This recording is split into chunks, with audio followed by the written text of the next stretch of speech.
Bom dia, boa tarde, boa noite pra você que tá aqui assistindo agora, não só ouvindo, que antes nós estamos melhorando aos poucos. Muito obrigado por você estar aqui assistindo ou ouvindo o podcast do Homem Sem Tabu. Eu já disse isso em outros episódios. O podcast que tá mudando a família brasileira. Escuta o que eu tô te falando, hein? Eu tô muito feliz aqui hoje, de verdade. Quero apresentar os nossos convidados e antes disso eu quero dizer... Essa câmera aqui do mês, tá vendo? Tem uma TV gigante. Você tá pensando, nossa, tem a logo do Homem Sem Tabu, podia ter minha marca aqui. A gente também acha isso. Então, se você quiser anunciar aqui no podcast do Homem Sem Tabu, você entra em contato pelo direct. Sou eu mesmo que vou te responder, porque não tem equipe ainda. A gente conversa e é isso. Você pode colocar a tua marca aqui na nossa TV e tá junto com a gente nesse episódio. Em vários episódios, na verdade, não um só. E obrigado vocês dois por estarem aqui. Quero apresentar os nossos dois convidados, acho que vai ser bem legal hoje mesmo. Rodrigo Sabiá. Posso te chamar de Sabiá? Pode. Tá. É Sabiá, esse Sabiá é apelido? Sabiá é um apelido de infância que eu ganhei esse apelido quando eu tinha 8 anos de idade. E então eu acabei tava recém me mudando para aquela região, para aquele bairro, para aquela comunidade, e as pessoas não sabiam o meu nome. Então, tipo, acabou pegando. Eu tava passando embaixo de uma árvore, junto com os amigos meus, tava indo jogar futebol, e tinha um ninho de sabiá lá, e eu peguei, no outro dia eles, vamos ficar para nós, vamos... Criança, né? Tinha 8 anos. Pegou o sabiazinho. Assim, vamos ficar pra nós, que vai ser nosso. Deu assim, tá, vamos. Só que no outro dia eu fui lá antes e levei pra casa e eles começaram a me chamar de ladrão de sabiá. Aí ficou sabiá na escola, sabiá. E daí depois, tipo, tive que associar o meu nome, né? Sim. Porque algumas pessoas me chamam de Rodrigo, outros chamavam de Sabiá. Quando surgiu ali as redes... com o tempo do Orkut, daí eu coloquei Rodrigo Sabiá e ficou. Tempo então... do Orkut, você tá anunciando a sua idade. Bom, eu vou te apresentar. Tempo do Orkut. Tá, ouvi dizer que o Orkut tá voltando, não sei se é verdade. Palestrante, TEDx Speaker, tava aqui conversando com você antes. Técnica em administração de empresas e serviço social em andamento, certo? Egresso do sistema penitenciário, reciclador, líder social e fundador de projetos sociais, o Reciclando Vidas e Brechó para o Bem. Isso. É um bom resumo? É um ótimo resumo. É um ótimo resumo de Rodrigo Sabiá. Muito bem, seja bem-vindo de verdade. Obrigado. E a nossa segunda convidada, Verônica. Tudo bem? Tudo bem. Tudo certo. Professora de português e espanhol, mestranda em estudos da linguagem na Universidade Federal do Rio Grande do Sul. Eu vim, hoje em dia, enfim, não é sobre mim o podcast, mas eu fiz meu doutorado lá na URGS também, na época eu ainda era biólogo. E trabalha com alunos privados de liberdade na rede pública de ensino. Seja bem-vinda, Verônica Roque. Obrigada pelo convite, Thiago. Acho que hoje vai ser uma conversa bem bacana aqui. Estou muito feliz de vocês terem vindo mesmo. Eu acho um jeito... novo de falar alunos privados de liberdade, ou o pessoal usava menor infrator, ou sabe assim? Porque algumas coisas mudam durante o tempo. Sim, eu acho que alunos privados de liberdade dá um tom um pouco mais leve, talvez, até para a situação tão difícil que é a... Entendi, mas aquelas casas que a gente estava conversando, FEBEM? A FEBEM, na verdade, ela não existe mais, né? Não existe. Não, bom, viu, Léo? Eu falei, né? a gente conversando, FEBEM, ele é FEBEM. Tá tudo certo. O que existe agora é a Fundação de Atendimento Socioeducativo, que é a FASE aqui no Rio Grande do Sul. Tá, entendi. Porque a FEBEM também abrangia outros meninos e outras meninas que tinham alguns problemas mentais, enfim. Hoje, os alunos que estão lá, eles cometeram um ato infracional e estão em cumprimento da medida deles. Tá bem. Então, já vai corrigindo um apresentador de começo. De onde vem Rodrigo Sabiá? Eu vi que você é de uma... acho que de onde você estava falando, é dessa comunidade que você disse do Sabiá? A comunidade Sabiá. Então, eu cheguei com 8 anos na comunidade da Vila Alterechim. Sou filho de mãe doméstica, minha mãe doméstica, mãe solo de 5 filhos, né? Foi mãe muito cedo. E ela criou não teve condições de criar os 5, né? Então, portanto, a minha avó Sim. assumiu os outros 3. E a minha mãe criou eu e meu irmão, né? Tá. E, então, nós com 8 anos... E hoje, não contente, ela tem mais 2 filhos adotivos, né? Não foi suficiente ali eu e meu irmão ter apontado muitas. E agora ela, não, peraí, vamos ver se com esses dão certo. Porra. Vamos ver Entendi. se Como é esses que vão ver os é, trabalhos. como é que é o nome da comunidade? Vila Terechim. É Zona Sul de Porto Zona Alegre? Sul de Porto Alegre, fica ali no bairro Nonoai. Ah, no Nonoai. Isso, atrás da Spam. Uhum. E eu fui morar ali com 8 anos e saí dali eu tinha 19 anos. Entendi. Então passei a minha parte da minha infância e a minha juventude ali, né? E na época minha mãe é empregada doméstica, mãe solo. Teve a oportunidade de comprar sua primeira casa, né? Uhum. E nós saímos do aluguel e fomos morar lá. Pra mim, tanto pra mim quanto pro meu irmão, era tudo muito novo, era tudo novidade. Tu tá dentro de uma comunidade, Uhum. andar numa rua de areião, Uhum. entre becos, ver pessoas armadas, ver pessoas morrendo. Uhum. Na época o tráfico não era muito alto, mas tinha um assalto, né? Uhum. Então, volta e meia, a gente tava ali, tava chegando os caras voltando de assalto, com coisas roubadas, a polícia vindo, entrando, correndo. Por diversas vezes eu tava dentro da casa de um amigo meu, tava chegando o pai dele ou o irmão dele, e a gente tinha que sair porque eles iam contar a grana do assalto, iam dividir a grana do assalto. Caralho. Então, no início, pra mim, isso foi muito difícil, né? No início, eu mal conseguia sair pra rua porque eu tinha medo que daqui a pouco a polícia pudesse entrar e desse um tiroteio. Sim. Tá? As pessoas discutindo ali, ia dar uma briga e daqui a pouco ia sobrar pra mim. Então, eu tinha medo de sair pra rua, eu tinha medo de estar naquele ambiente ali. Então, foi muito difícil pra mim. No início, eu chorava muito pra minha mãe, dizer que eu não queria morar ali. A gente morava numa casa que era do tamanho desse estúdio. Uhum. E a nossa situação, a minha mãe trabalhava durante o dia, saía de casa às 7, 8 horas da manhã e voltava só à noite, né? Sim. Então a gente ficava à mercê de tudo aquilo ali. E foi no início foi bem complicado, como eu havia dito.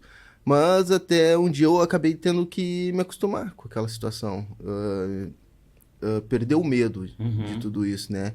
E acho que o ápice de tudo isso foi quando um dia que eu tava sentado ali brincando de carrinho com alguns amigos meus e chegaram alguns jovens, deveriam ter entre 18 anos, 17 anos, por aí, e sentaram na roda onde a gente se encontrava ali brincando de carrinho, sentaram nas pedras ali e começaram a largar as armas no meio dos nossos carrinhos. E começaram a contar, pegaram uma sacola e começaram a dividir o dinheiro entre eles. E eu, naquela situação, eu não sabia se eu corria ou se eu ficava ali. Fiquei em choque. Só que quando eles encerraram a contagem do dinheiro, a divisão, eles puxaram uma outra sacola e foram ver dentro daquela sacola, no meio de algumas coisas, de algumas mercadorias, tinha bala e chocolate. Eles tiraram os maços de cigarro, algumas coisas que eles queriam, e pegaram um punhado de bala e chocolate e deram pra nós. Isso aqui é pra vocês, gurizada. E nós ficamos muito felizes, assim. Nossa, esses caras são legais, né? Esses caras são os caras legais que... Então, eles são os mocinhos. Então, a partir daquele momento, eu perdi o medo. Eu perdi o medo de andar e transitar no meio das pessoas, no meio dessas pessoas, de andar e transitar no meio dos becos e tudo mais. E daqui a pouco aquilo ali acabou se tornando uma coisa muito normal pra mim, corriqueira do meu dia a dia, onde eu não me assustava e não via perigo nenhum naquela situação. E você tinha 8 anos? Eu tinha 8 anos, de 8 para 9 anos. Meu irmão é mais novo que eu. Ah, ele é mais novo que você? É a diferença de 2 anos. Entendi. Então, ele é mais novo que você e você ficava com ele ali o dia inteiro, porque sua mãe trabalhava de manhã, tarde e noite. Sim, então como a gente ia... Eu, desde os meus 6 anos, na verdade, fico em casa sozinho, né? E meu irmão começou a ficar depois, na época de escola. Mas desde os meus 6 anos eu ficava em casa sozinho por conta da escola, que eu tinha que estudar. E minha mãe não tinha como me levar pro trabalho, no serviço juntos, né? Então, desde os meus 6 anos eu E você morou lá até que idade? morei lá até os meus 19 anos. 19 anos foi quando eu fui preso pela primeira vez, que eu tinha 20 anos. E fiquei 20 dias preso. E logo que eu saí, depois a minha mãe deu um tempo pra minha mãe que sair de lá. Porque achou que eu e meu irmão a gente tava se envolvendo demais e com medo que acontecesse alguma coisa conosco, né? Mas, então, fui preso com 18 anos. Mas eu tinha uma curiosidade de saber como é que era a cadeia, né? Você tinha essa Eu tinha curiosidade? essa curiosidade de saber como É é que era. mesmo? Porque eu me envolvi com um crime, a primeira vez eu tinha 16 anos. Tá, Que eu me envolvi diretamente, assim, que eu cometi um crime, né? tá. Mas como eu falei, desde os meus 8 anos de idade, eu tinha esse contato direto, via amigos meus ir pra antiga fase, pra FEBEM, né? Pais de amigos meus irem presos, irmãos de amigos meus, eles vinham, e muitos iam nas visitas visitar os pais, visitar os irmãos, e vinham contando 1000 histórias. Eu vi o fulano, eu fiz isso, fiz aquele outro, e lá é assim, lá é aquele outro, e tipo, eu ficava imaginando, mas como é que é esse lugar? Porque esse era o crime, a cadeia, fazia parte das nossas conversas, era pautado nas nossas conversas, né? Da realidade que vocês viviam Da ali. realidade nós vivíamos ali. Tanto é que eu agora, depois de muitos anos atrás, tipo, quando eu tinha 20 e poucos anos, a gente tava conversando ali, e um amigo meu tava lá na minha casa, a gente foi almoçar na casa da minha mãe, e a gente falando sobre diversos assuntos, o fulano foi preso. Daí o meu amigo depois disse, cara, eu nunca tinha sentado numa mesa e os meus pais, as pessoas, minha família estarem falando sobre criminalidade ali de uma forma tão natural. Sim. Mas desde pequeno isso acontece. Não que a gente fale só sobre criminalidade, mas é tipo uma coisa, o fulano morreu, o fulano foi preso, não sei o que, tal, o fulano saiu. Então, tipo, era uma coisa natural. E comigo foi assim, foi uma coisa natural que ia acontecendo, daqui a pouco a gente tava discutindo e conversando isso dentro da minha casa. Sim. Então eu tinha essa curiosidade de saber, eu tinha essa curiosidade de colocar o pé dentro de um presídio e saber como é que era. Até que eu fui preso, com 16 anos eu cometi o meu primeiro crime, né? Eu trabalhava até os meus 16 anos, sempre trabalhei, estudei, aos trancos e barrancos ali, eu ia à escola, daqui a pouco eu comecei a perder aquele encanto pela escola, ao invés de entrar na escola, eu gostava de ficar na frente da escola. Sim. Ficar ali com os meus amigos, fumando, bebendo. Eu não fumava nem bebia, mas eu queria estar ali com os caras ali, com os caras que estavam chamando a atenção, os caras do momento, e eu achava o máximo ali, deu assim, daqui a pouco surgiu uma brecha, uma oportunidade, eu tava ali com eles. Sim. Sabe? Eu tava fazendo parte daquilo ali. Até que um dia, com 16 anos, tô saindo do meu trabalho, eu trabalhava de empacotador, e eu encontrei 2 amigos meus e eles estavam saindo pra assaltar. E eu encontrei eles, eu perguntei, onde é que vocês vão? Eles, a gente vai sair pra roubar, ver se a gente acha uma vítima aí. Daí eu olhei pra eles, eu posso ir junto? E eles, com a maior naturalidade, da mesma naturalidade que eu perguntei se eu podia ir, eles responderam, não, pode ir sim, vamos lá. E nós fomos, entramos em uma rua próximo ali, e nós encontramos um rapaz que vinha vestindo roupas de marca, mochila, skate, boné, óculos. Sim. Ouvindo fonezinho de ouvido, e aquele foi a minha primeira vítima, né? Primeira vez que eu cometi um delito desse. Depois dali eu acabei achando que era muito fácil, né? Porque eu trabalhava de empacotador, eu ganhava R$100 por mês. Só que aqueles R$100 ali eu conseguia fazer em 1 horinha. Eu saía, dava uma volta, dobrava a esquina, eu fazia aqueles R$100. Sim. E eu pensei, pra que eu vou trabalhar? Por que eu vou ter que estar cumprindo horário, Aguentando o ordem? chefe. Exatamente. Sim. Isso aqui não tem ninguém pra me mandar, ninguém pra mandar eu fazer isso ou aquele outro. Então, daqui a pouco eu já larguei o trabalho, assim como eu também abandonei a escola. E comecei como é que eu posso dizer? Cometer os crimes com mais frequência, né? Chegar em casa cada vez com mais roupas novas, com tênis novos, bonés. E porque o meu envolvimento com o crime não era pra usar droga, não era pra, tipo, Era porque eu queria chegar lá no shopping, comprar um tênis, comprar uma camisa e entrar num Mac, pedir um Mac, Pra sabe? ter acesso a coisas que as pessoas daquele lugar normalmente não Exatamente, tinham. exatamente. Então, esse era o meu que me levou mais pro crime, né? Entendi. O motivo maior. E eu chegava em casa com tudo isso, daqui a pouco minha mãe perguntava, tá, mas da onde? Eu olhava, abriu meu guarda-roupa, da onde isso, da onde aquele outro, Aham, sabe? Ela não sabia os preços, assim, sabe? Porque ela não estava inteirada, sim, mas ela me questionava, tipo, isso aqui não é uma coisa barata. Eu falei, sim. mãe, se eu tô... Ela não sabia que eu não estava mais trabalhando, Ah, então eu tá. falava, mãe, tô trabalhando, isso é do meu fruto do meu trabalho, isso aqui o Aham, fulano me emprestou, isso aqui eu troquei. Então sempre tinha uma desculpa, né? sim, E, querendo ou não, ela tinha que acreditar, né? sim. Mas enfim, até que com 18 anos eu fui preso pela primeira vez. Como eu falei ali no início, eu tinha essa curiosidade de saber como é que era estar dentro de um presídio. Ah, só que essa curiosidade eu matei a partir do momento que eu entrei por aquela porta, por aquele portão, e me colocaram num bretezinho com quase 50 homens lá dentro, numa sala escura, pouco menor que essa aqui, e onde eu só tinha um bico de luz amarelo, eu não tinha uma entrada de luz ali dentro, um cheiro horrível, Uhum.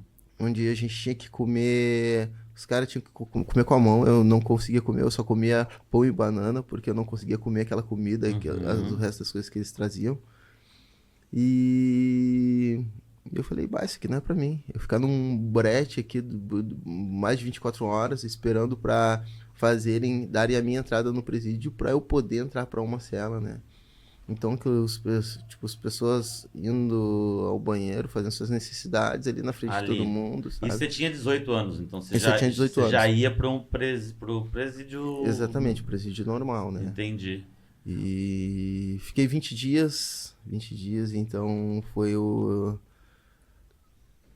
Pensei, daqui pra cá eu não volto mais, né? Sim, Pra cá eu não sim. volto mais, né? Então depois acabou que a gente voltou, acabou, ficamos mais um tempo lá morando na comunidade, morando no morro, mas não quis mais morar lá. Sim. E a gente, daqui a pouco eu voltei a trabalhar, voltei a Uhum. estudar, fazer as coisas que normais, né?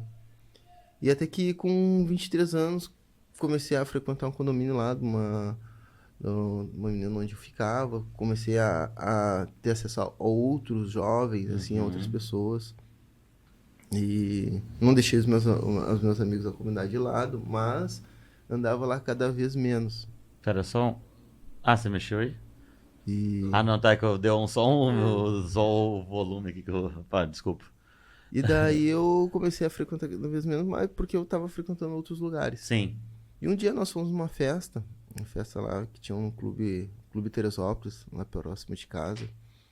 E era uma das festas mais bombásticas que tinha lá da antiga Rádio Cidade, que é toda a galera, todos os amigos. E eu falei, bah, vamos ir, comprei meu ingresso lá, fui com o pessoal lá do condomínio. Chegando lá, tava todos os meus amigos lá da vila, lá da comunidade, dentro de um camarote, com as melhores roupas, ostentando e bebendo a noite toda. E tipo, eu levei a galera lá e ficamos todo mundo lá. Sim. Curtimos, e no outro dia, no dia seguinte, eu cheguei lá no condomínio, eles estão todos sentados assim numa roda. E quando eu cheguei, ficou todo mundo quieto. Pararam de falar assim, ficaram me olhando. Deu, tá, tipo, tranquilo, né? E daí, daqui a pouco, um pegou e se aproximou. Ô, Sabiá, posso te fazer uma pergunta? Deu, claro, pode. Diz uma coisa, negão. Teus amigos, a gente mora aqui no condomínio. Muitos de nós, os pais são empresários, têm uma condição financeira boa. Uhum. E os teus amigos moram lá dentro da comunidade. A grande maioria, os pais são empregados, funcionários, Uhum. muitas vezes até não trabalham, têm uma renda baixa. Só que daí a gente chega lá numa festa, onde teus amigos têm um camarote, ostentam a noite toda, usam as melhores roupas. Teu amigo tava com um tênis lá que eu tô há mais de 2 meses pedindo pro meu pai, Uhum. e o meu pai disse que não tem condições de comprar. E teu amigo lá na festa com um lá, sabe? E eu queria saber como é que da onde que teus amigos têm dinheiro? A gente tá se perguntando aqui da onde que sai tudo isso. E eu, tipo, falei, pá, meus amigos roubam. Eles cometem assalto, eles saem pra roubar. E ficou aquele silêncio, assim, eles ficaram todos se olhando, assim, me olhando. Na hora eu pensei, pô, agora os caras não vão mais deixar que eu ande aqui com eles, não vão mais Sim. permitir que eu Tô fora da circule galera aqui, aqui. que eu ande na roda, né? Mas, pra minha surpresa, um pegou e falou assim, tá, e como é que a gente faz pra roubar? Caralho. E eram todos jovens de classe média, né? E daqui a pouco um já pegou o carro do pai, que o pai emprestava pra ele ficar dando uns rolê ali, tirar uma onda. O outro tinha uma arma na casa do pai dele, que a arma foi do avô dele e estava sendo passada de pai para filho. E tava lá como uma lembrança, uma herança, assim. Sim. A arma nem munição tinha, né? E no outro dia, a gente saiu pra cometer os primeiros assaltos. Você e a galera do condomínio que você tinha mudado. Eu e mais 3 do condomínio, exatamente. Nosso primeiro assalto foi uma loja de surf, onde todo mundo saiu com um guarda-roupa novo. E daí, a partir dali, a gente começou a cometer vários assaltos, assim, a comércios. E era de comércio e, enfim, lojas, assim. Isso, comércio e lojas. Tá. Eu só... Caralho, enfim, né? Que loucura, assim. Eu fiquei... Eu pensei um monte de coisa em perguntar e eu vou começar a fazer umas conexões.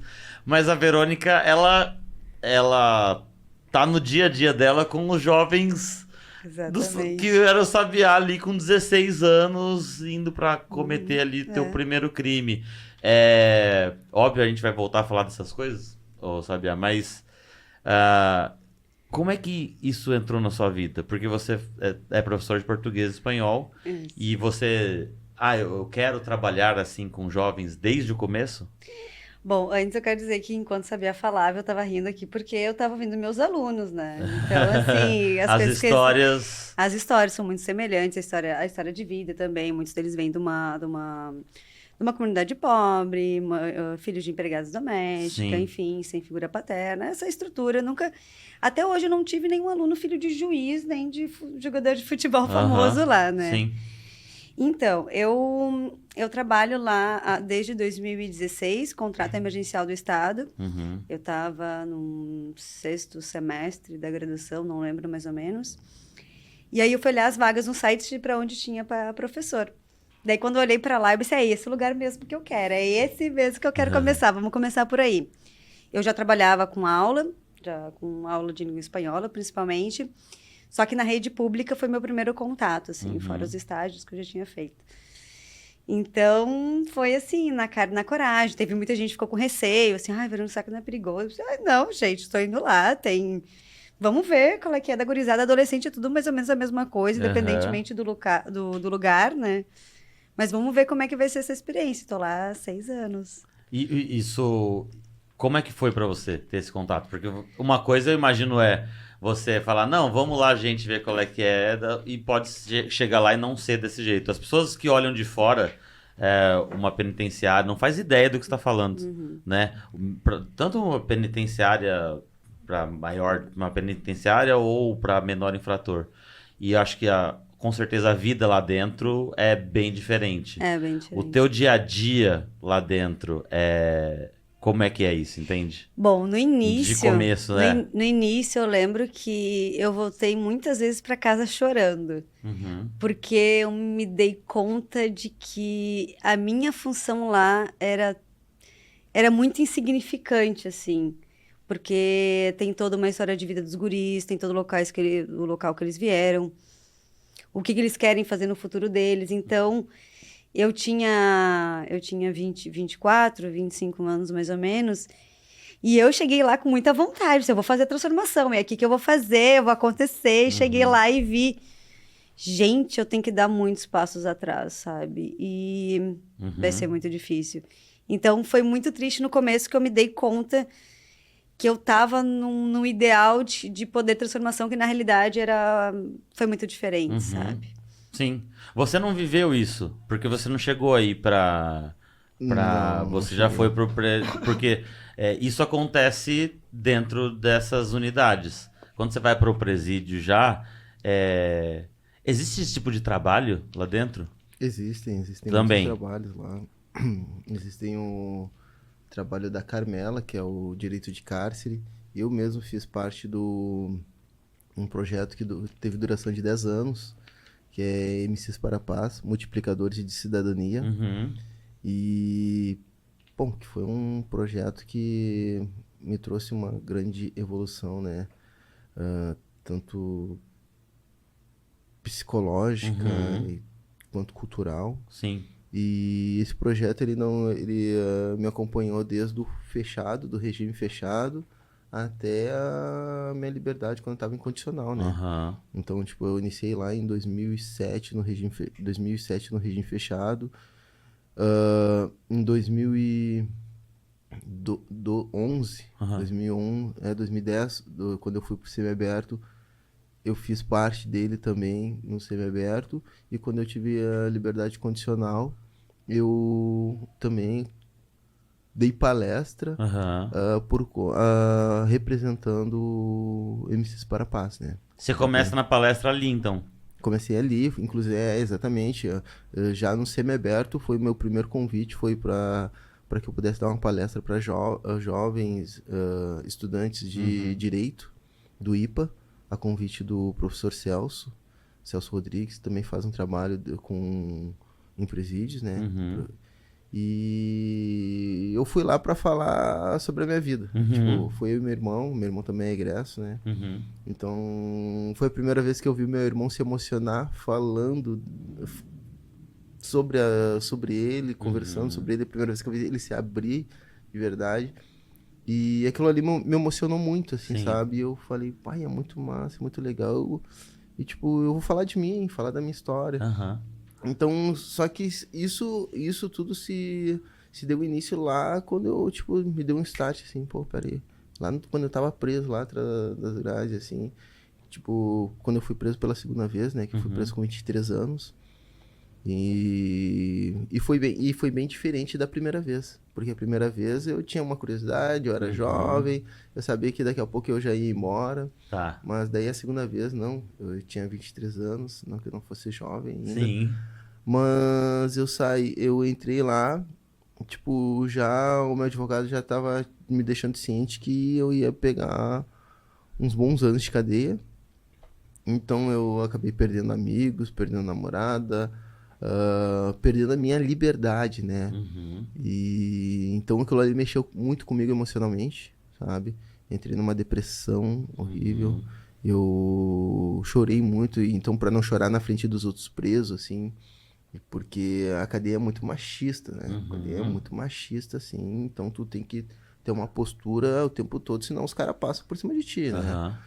E eu fui tendo que aprender isso no dia a dia. Então, para não chorar na frente dos outros caras, assim, não mostrar fraqueza, eu pegava e deitava, colocava um edredom por cima e chorava ali sozinho, sabe? Com saudade de casa, saudade da minha família, saudade dos meus amigos, saudade da minha liberdade.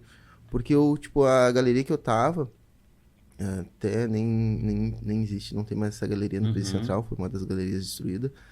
Ela dava a janela dava de frente pra rua, assim, então eu conseguia ver toda a rua, ouvia os baile funk, ouvia o som, ouvia as famílias, dia de churrasco, aquela fumaceira, e aquele o céu lindo, azul, e eu não conseguia fazer parte daquilo ali. Você via a vida rolando lá fora. E eu tava parado, estatizado ali naquele lugar. Então aquilo ali mexeu muito comigo, mexia demais, então me abalou muito, assim, me deixou muito mal. Eu só queria sair dali, eu não tinha o que fazer. E quanto tempo você tinha? Porque aí você já sabia o tempo que você ia ficar lá. Sim, a minha condenação foi de 15 anos. 15 anos. A primeira, né, que depois eu fui recorrendo. Eu fiquei 5 anos, então 3 anos no regime fechado e 2 no semiaberto. Sim. E... Cara, eu fiquei muito mal psicologicamente, assim, abatido. A minha mãe ia me visitar, era ela que ia me visitar. Então, no início, cada vez que ela chegava lá, eu tava com uma cara de triste, assim, abatidão. E ela preocupada, achando que eu estava brigando, que alguém estava me batendo, algo do tipo, né? Então, foi bem complicado.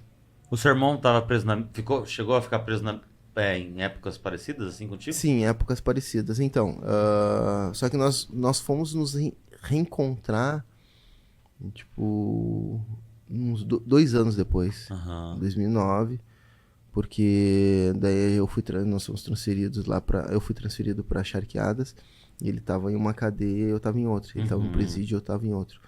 E eu não queria ir pro presídio onde ele tava, e ele não queria ir pro presídio onde eu tava. Então a minha mãe ia visitar os dois, então tipo, de manhã ela ia visitar o meu irmão e à tarde ela ia me visitar.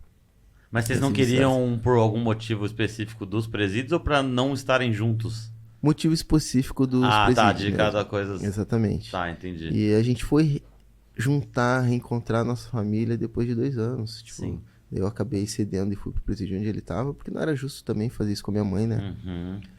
E daí depois de 2 anos nós fomos nos reencontrar, assim, sabe? Então trouxe ele pro projeto também, ele fez parte do projeto. Eu falei, cara, a gente tem que sair dessa vida, isso aqui não é pra nós. Sim. Sabe? Passar por esse sofrimento tudo de novo, fazer a mãe passar por esse sofrimento, toda essa humilhação. Então não vale a pena, né? Mas isso eu fui construindo dentro de mim ao longo desses anos, assim, sabe? Sim. E o que mudou, assim, que me deu um alerta, assim, que acendeu um alerta, foi um dia que eu tava assistindo a um jogo de futebol lá, os caras jogando, e eu parado, olhando assim, sabe, sem motivação nenhuma, assim, perdido, assim, olhando pro além, mas com o pensamento em outro lugar. E daí eu vi um rapaz e ele tava do meu lado, e ele ia entrar em quadra pra jogar, ele pegou e me deu um livro pra eu segurar pra cuidar pra ele. E eu não dei bola pra aquele livro, na verdade eu nunca fui de ler, até aquele momento eu nunca tinha lido um livro inteiro em toda a minha vida, né? E acho que deve ser assim com teus alunos lá também, né? A leitura é uma coisa muito distante, né? O cárcere tem minhas críticas, mas o hábito de leitura lá dentro funciona muito. Eles são muito leitores. Nossa, exatamente, eles leem bastante. Porque não é uma coisa que faz parte do teu dia a dia dentro da comunidade, assim, sabe? Sim. Esse incentivo não vem dos nossos pais, assim, sabe? Até porque eles não tiveram esse incentivo por parte dos pais dele. Então, a leitura é uma coisa meio distante. E pra mim, acabou sendo... Eu ia na igreja com a minha mãe, então, até os meus 16 anos, 15, 16 anos, eu ia na igreja com a minha mãe. Então, eu tinha ela tentava fazer com que eu lesse, assim, ela lia junto com a gente, às vezes... Mas eu sempre fui muito preguiçoso para leitura. Sempre fui muito... os professores mandavam a gente fazer trabalho de redação. Eu só lia aquele resumo ali, o relapso da capa do livro e mandava como tava. Isso aí. Então tinha professores que já até me conheciam, já sabiam como é que eu era. Mas então, tipo, eu não tinha um contato com a leitura até aquele momento ali que um dia o cara pegou e me deu um livro para eu segurar e eu li o título do livro que falava Somos Todos Inocentes. Um livro da Zíbia Gasparotto. E aquele título me chamou a atenção. Daí eu falei, cara, me empresta esse livro pra eu dar uma lida. Ele, não, pode pegar pra ti esse livro aí. E daí eu comecei a ler, eu li aquele livro em menos de uma semana. Primeira vez que eu li um livro, eu me entrei pra dentro daquele livro, eu me imaginei dentro daquele personagem ali, as coisas que estavam acontecendo. E a leitura foi mais do que conhecimento. A leitura me trouxe uma nova perspectiva de vida fora daquele lugar. Sim. Então, a partir dali, eu comecei a planejar a minha vida, a querer fazer metas, sabe? Organizar a minha vida fora dali. Eu não sabia quanto tempo ainda ia ficar ali, mas eu já estava começando a me organizar, me esquematizar para quando eu saísse. Então, eu queria estudar, eu queria abrir meu negócio, eu queria viver, eu queria correr atrás de tudo que eu tinha perdido até aquele momento. Sim. Sabe? Eu comecei a fazer um acompanhamento psicológico, uma terapia, onde eu trocava ideia, eu falava... Eu comecei a escrever um diário. Então eu tenho lá em casa cheio de cadernos de coisas que eu escrevia. Comecei a escrever poesias e versos, porque por diversas vezes eu ficava triste ou as coisas aconteciam. E ao invés de ficar triste num canto, eu pegava e ia pro caderno e escrevia tudo que estava acontecendo. Escrevia sobre meus sonhos, sobre coisas que eu queria pra minha vida. Uma forma de colocar pra fora as coisas. Exatamente, exatamente. Comecei a escrever cartas para as pessoas aqui fora, sabe? E ficava ansioso por um retorno, sabe? Tinha um dia do carteiro lá toda terça-feira. Então, quando o rapaz lá que era responsável pelas cartas, o carteiro, vinha assim, tomara que chame meu nome, tomara que chame meu nome. Porque eu queria muito o retorno aqui de fora das pessoas, né? Então, acho que a leitura me transformou para que eu pudesse querer mudar a minha vida, né? Lá dentro já. Sim. E então, quando eu encontrei meu irmão, eu falei, cara, a gente tem que buscar uma outra forma de vida, sabe? Sim. Para que a gente não volte para esse lugar, porque a gente não venha para cá novamente. As pessoas têm esse tipo... Esse livro era desse cara. Era dele ou tem um... Era dele, mas existe no Presídio Central, tem biblioteca. Eu pegava livro lá. A minha mãe me trazia muitos livros, né? Eu pedia pra ela trazer, as pessoas me davam livros aqui fora. Mas tem acesso à biblioteca Então, acho que praticamente todas as penitenciárias, elas têm livros, assim. As assistentes sociais, elas trazem livros, emprestam livros. Então, eu pegava muito livro emprestado com assistente social, com os psicólogos. Nossa. E foram pessoas muito importantes para mim, né? Porque foram profissionais que me ajudaram muito nessa minha mudança, me deram conselhos, me ajudaram nos projetos. Então foi muito bacana. Então, tipo, eu em 2009, através do projeto MCs para a Paz, eu saí de dentro de um presídio para ir gravar uma música em um estúdio, sabe? Uma coisa inédita aqui no Rio Grande do Sul. Sim. E eu consegui isso, então, tipo, foi fantástico. Tem até imagens desse momento, né? E também, através do projeto, no relatório azul de 2009, dos Direitos Humanos da Assembleia aqui de Porto Alegre, saíram dois escritos meus. Caralho. Sabe? Sim. Então, tipo, isso tudo foi proporcionado através dessas técnicas, através desses profissionais que me ajudaram, que me incentivaram para que eu pudesse fazer e correr atrás de tudo isso, né? Tanto é que hoje muitos são amigos meus, amigas, sabe? Que começamos iniciando esse contato dentro de um presídio e hoje, tipo, somos amigos, nos damos com as famílias e tudo mais, né? Sim. Então foi muito importante isso pra mim, né? E ao sair de lá, tipo, foi me ofertado para trabalhar dentro de uma reciclagem, que foi através de uma dessas profissionais assim, sociais que me indicou, né? E, cara, eu nunca fui de trabalhar na minha vida, né? Chega a ser vergonhoso, assim, porque, tipo, eu digo trabalhar pesado, assim, direto, assim. Então, tipo... E eu sempre trabalhei em serviços mais leves, bem de boa, assim, sabe? E daí, daqui a pouco, eu tava me vendo dentro de um depósito de reciclagem. Os caras descarregando caminhão, os caras caminhando sujo, sabe? Separando PET, latinha, cobre e tudo mais, desmanchando o motor. E eu tava ali, tal, no meio de toda aquela zoeira, o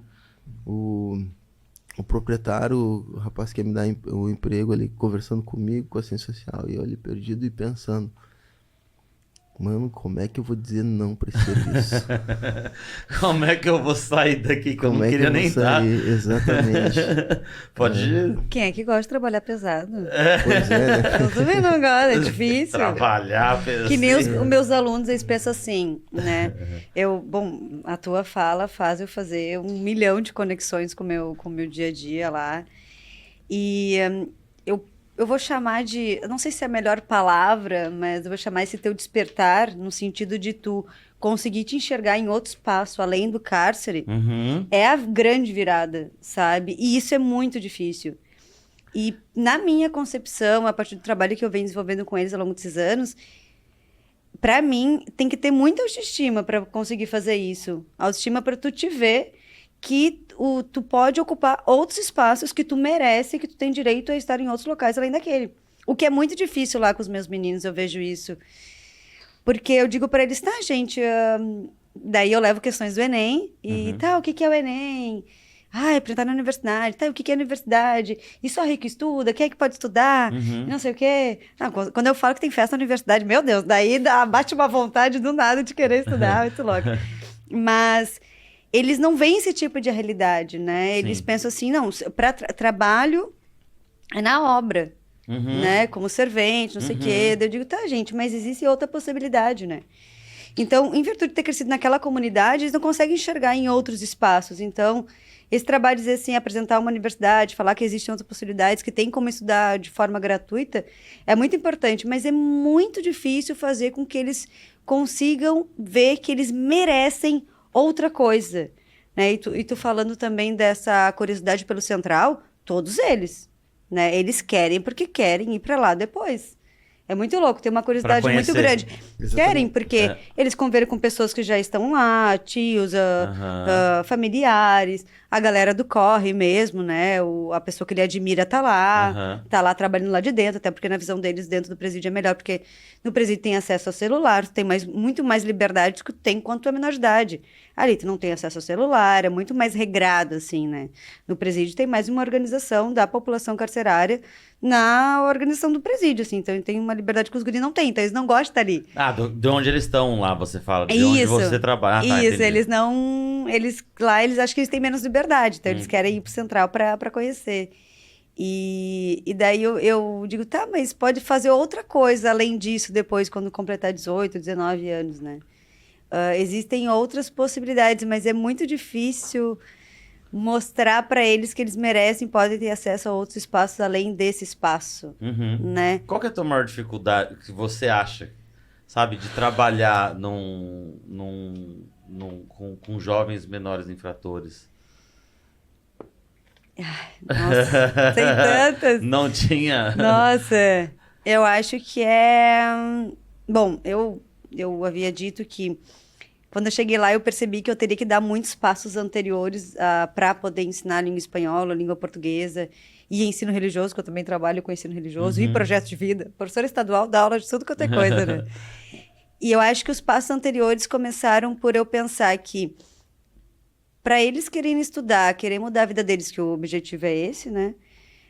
Eles têm que primeiro se amar. Porque quando te coloca muito em risco, muito tempo, tá faltando um pouco dessa preservação. E eles também são muito jovens. E o que acontece? Na minha visão, o adolescente, ele tem ação, mas ele não tem muita noção da consequência dos atos dele. Ele vai e faz. Ele não pensa muito o que vai acontecer depois, o que isso vai acarretar para minha vida, né?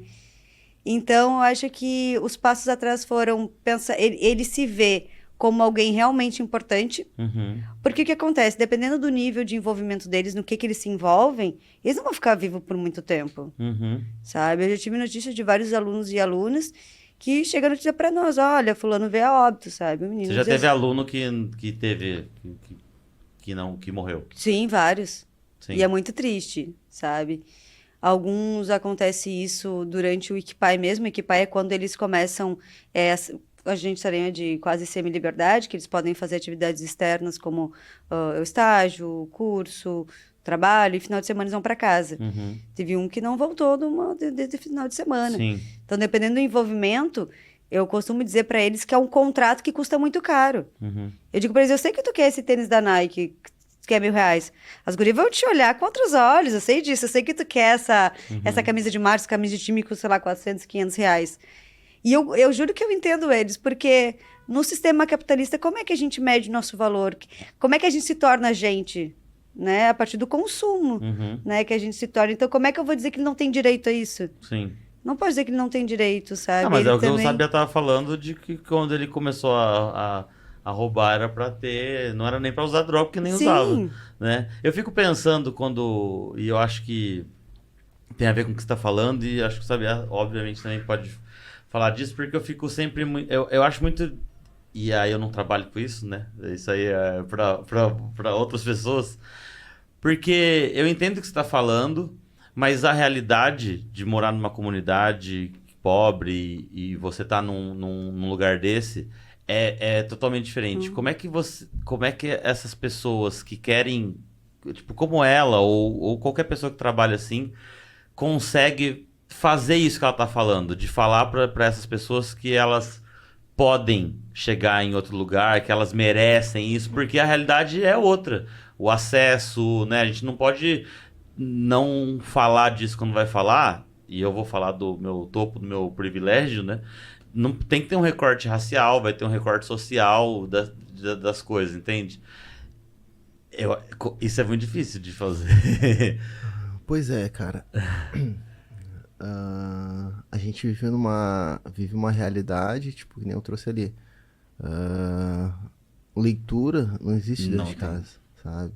O que a gente tem acesso é a televisão, sabe? Que tá mais próximo, que nos traz ali o tênis de marca, que nos traz ali o jogador que tá tirando uma onda, o funk, a ostentação, sabe? E a gente quer chegar ali, a gente quer ser igual aqueles caras. Só que a gente vive lá dentro de uma comunidade onde não tem um saneamento básico, não tem uma luz elétrica, não passa o ônibus, onde por diversas vezes nós somos humilhados pela segurança pública, sabe? E tudo isso. Sim. Então, mas aquilo ali é o nosso mundo. Aquilo ali é o que a gente vive desde quando nasceu. Os nossos pais viveram aquilo ali antes de nós. Os nossos irmãos mais velhos viveram aquilo ali antes de nós. Então é ali onde a gente se sente à vontade, a gente se sente bem, a gente se sente seguro. Mesmo vivendo todos esses tipos de problema. Sim. Sabe? E pra sair dali e tá, tipo, num espaço aqui, tipo, conseguir um trampo lá pra trabalhar lá sei lá, na loja tal. Cara, aquilo ali mexe com a autoestima pra tu chegar até ali. Uma coisa muito louca. Sim. Uma coisa muito louca, porque, tipo, eu quero trabalhar, eu quero ter minhas coisas, eu quero adquirir minhas coisas. Mas pra chegar até ali, tipo, conseguir tal. Tem jovem de periferia que trava. Sim. Que não consegue, que não sabe. Chega ali na hora, tipo, ou inventa mil desculpas pra não ir, sabe? Porque não, aquilo ali mexe com o psicológico, Sim. sabe? Mexe muito com o psicológico daquele jovem ali. E daí acaba que, tipo, ele não consegue ir até o emprego, sabe? Por mais que esteja ali tipo, não conseguiu. Mas daí o crime, ele tá ali, ó. Tipo, tu tá vendo teus amigos ali, ele tem mais exemplos de caras que estão no crime do que exemplos de cara que conseguiu. Daí, tipo, daí ficam rindo lá, é uma besteira, tipo, vou trabalhar lá no Mac. Vou trabalhar, vou ganhar uma mixaria. Mas ali tá mais fácil, ali tá, tipo, tá mais barbada, sabe? Sim. Então, tipo, acho que hoje a autoestima do jovem de periferia, quando ela se depara com essa outra realidade, com esse outro mundo, ela vai lá embaixo, sabe? Ela vai lá embaixo e, tipo, daí tu não consegue ficar à vontade, não consegue estar à vontade, não consegue ser aquele mesmo jovem, sabe? Que é lá na sua comunidade. Então é bem complicado, assim, é bem complexo. E isso mexe muito, assim, muito mesmo. Acho que tem que ter aquele trabalho de base, sabe? Lá dentro das comunidades, com os jovens, políticas públicas que trabalhem isso com os jovens, que mostrem para ele que ele não é inferior aos outros, que tipo ele não tá ali só para ser o empregado, que ele não tá ali só para trabalhar no Mac, para trabalhar de padeiro, de confeiteiro, de pedreiro, de marceneiro, mas que existe um outro mundo à parte que também ele se adapta e o talento dele pode ser usado e investido naquilo ali, sabe? Então, tipo, tem vários cursos tecnológicos aí que, tipo, esse jovem ali, tipo, ele bater o olho, ele, tipo, tira de letra, ele consegue fazer aquilo ali, sabe? Só que faltam as oportunidades dentro da comunidade para esses jovens. Falta também esse trabalho de autoestima, tipo, muitas vezes, tipo, tu tem que pegar o jovem pelo bairro e ficar muito frustrado. Pô, cara, eu consegui o trampo lá pra ti, e o cara não foi. O cara não foi, eu ficava frustrado, assim, ó, ficava enlouquecido. Mas daí, depois, com o tempo, eu comecei a ver, enxergar, não, cara, tu tem que, tipo, tratar com carinho, levar lá e mostrar pra ele que ele pode, sabe? Uns 2, 3 dias tu tem que estar lá junto com ele, sabe? Mostrando, não, beleza, tô aqui contigo. Tipo, nenhum pai, assim, sabe? Que nem um pai e uma mãe cuidar, assim, porque, cara, tu acha que as coisas são muito distantes, que aquilo ali não é pra ti, que aquilo ali não faz parte, que aquilo ali não tem nada a ver contigo, que tu não é capaz de fazer aquilo. Então, tipo, quando ele já sai, quando o cara vai preso, Ninguém fala ali, tipo, vou fazer uma faculdade. A faculdade não é pra nós, a faculdade não sabe. Eu pensava assim, eu queria fazer uma faculdade, sempre quis fazer uma faculdade, mas eu achava que fazer faculdade, vou fazer um curso técnico, tá bom, vou terminar meu 2º grau e era isso. Sim. E tipo, porque esse é o pensamento. Dentro das comunidades, dentro das casas das comunidades, os pais não falam sobre fazer uma faculdade. Eles não fizeram. Eles não fizeram, Sim. exatamente. A autoestima com o estudo é zero, assim. É a zero. coisa que eu mais escuto é o dona. Elas chamam de dona pra mulher e seu pra cara. Eu acho que no presídio assim também, né? Não sei. Eu acho que é do presídio sim. que eles pegaram isso.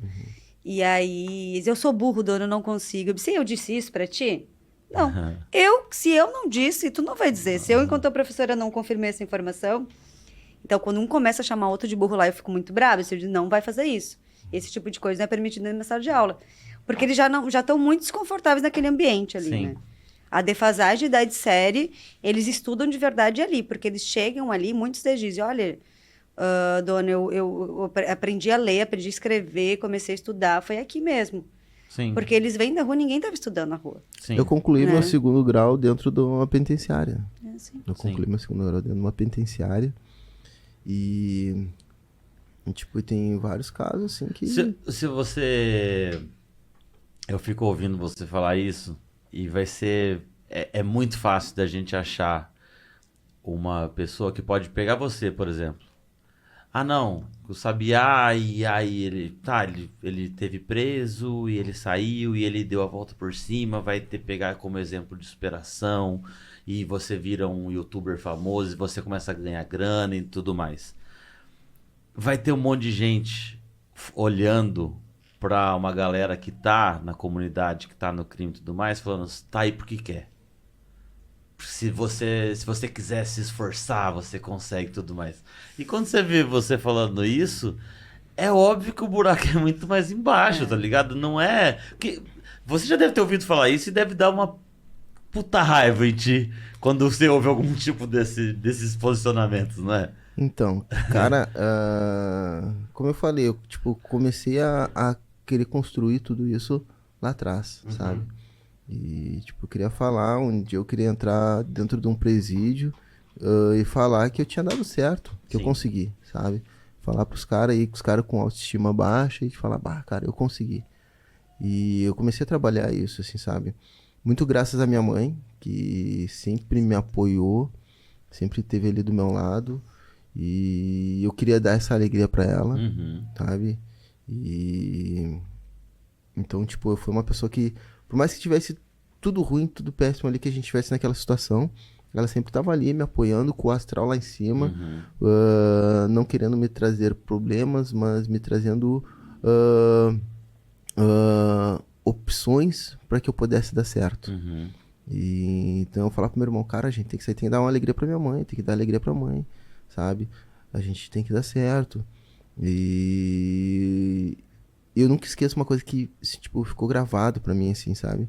O dia que eu saí e eu falei, e eu queria fazer o caminho que a minha mãe fazia. O caminho que a minha mãe fazia pra ela me visitar. Que era uma caminhada longa, uma rua de areião, sabe? E eu fui fazendo aquele caminho ali, eu ia chorando, eram 6 horas da manhã, eu ia vendo os passarinhos cantar, e eu vinha prometendo pra mim mesmo que minha mãe não ia mais passar por isso, sabe? Por causa de mim. Que ela não ia mais precisar fazer aquele caminho ali, sabe? E que eu ia dar motivos pra ela se orgulhar de mim, sabe? E eu comecei a correr atrás.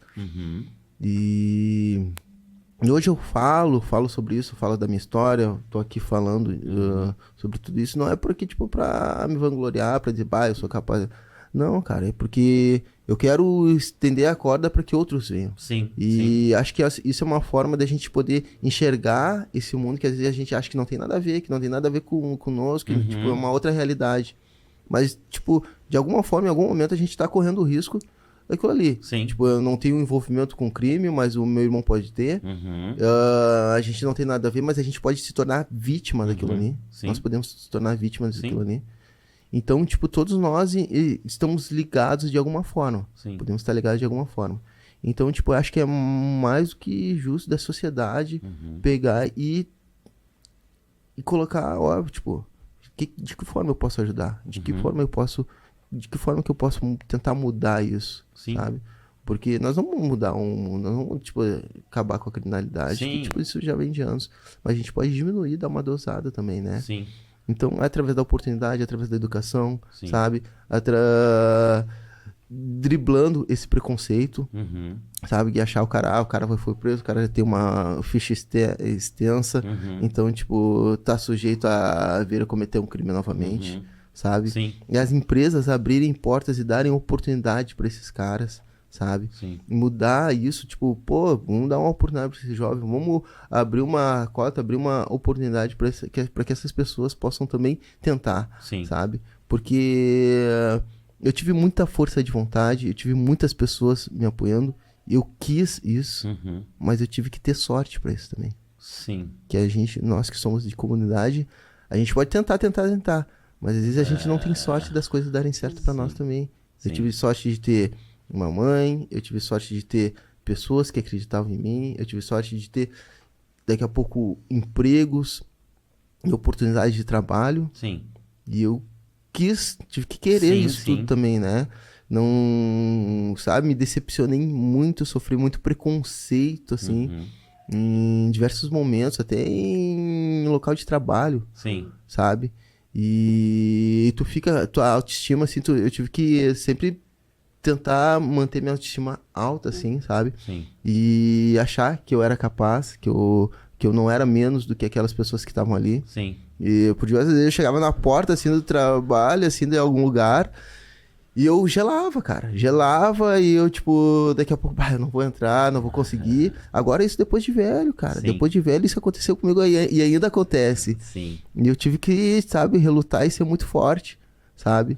E pra que eu não voltasse pra trás, que eu vou entrar, vou bater de frente. E isso acontece comigo até hoje. Eu tenho que estar sempre bem psicologicamente para que eu possa vencer isso, assim, sabe? E, tipo, pô, pra mim que tem 38 anos, acaba acontecendo, imagina pra um jovem que tá sendo na fase, eu fico pensando quando o guri sai do corre, tá? Eu fiz meu tempo aqui na fase, 2 anos, tô com 17, vou lá pra um trampo. Daí ele chega lá, tudo novo, um bairro, ele vai pra um bairro mais burguês da cidade, já tá deslocado no ambiente mesmo.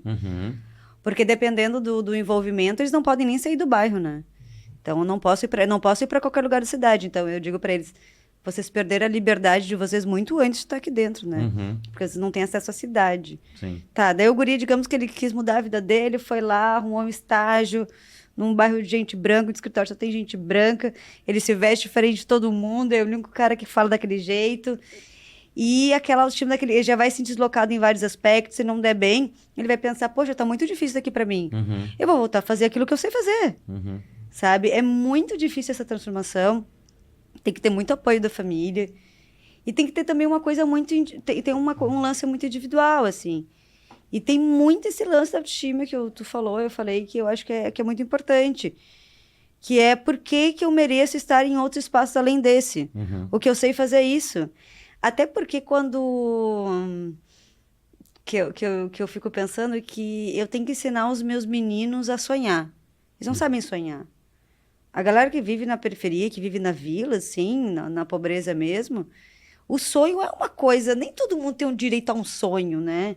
Eu tô lidando com a realidade material do dia de hoje, o que eu tenho que fazer para poder jantar hoje, para comer, para dar para meus filhos, e um dia de cada vez, né?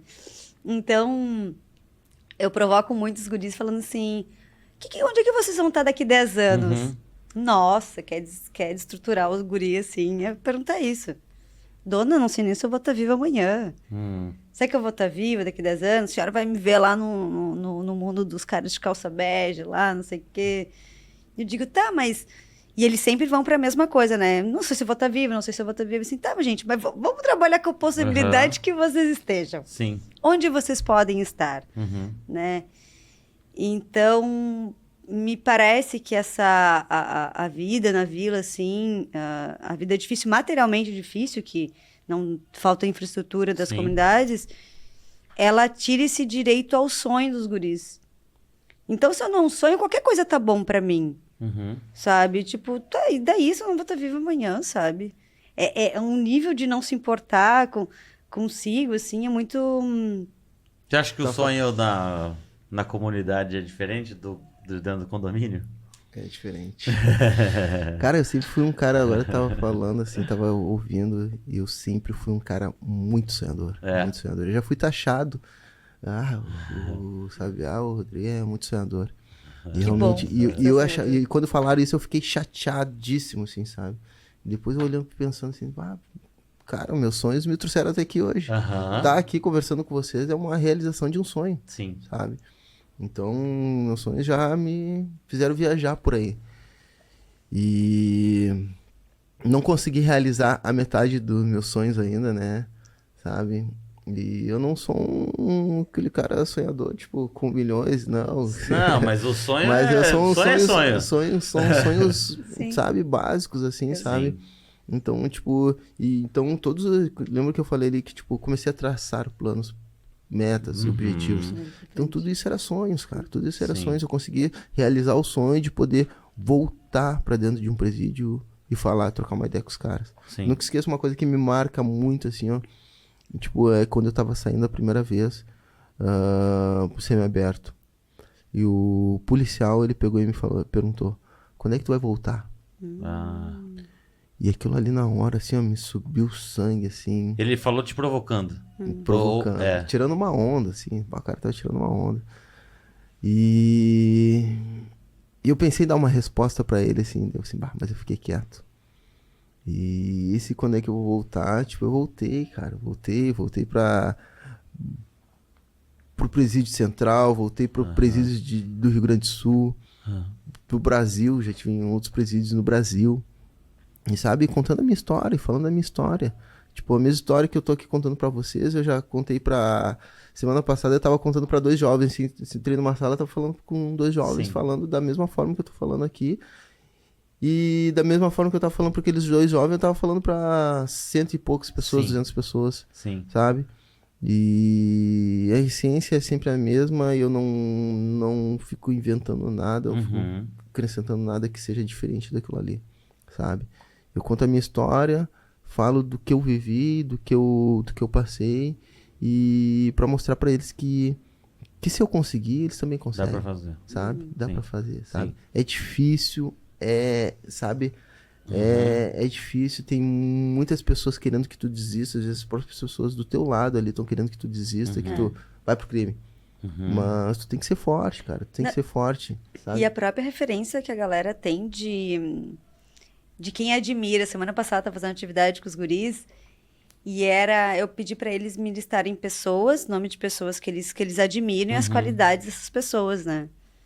Enfim, a mãe sempre aparece, a namorada, a companheira, né?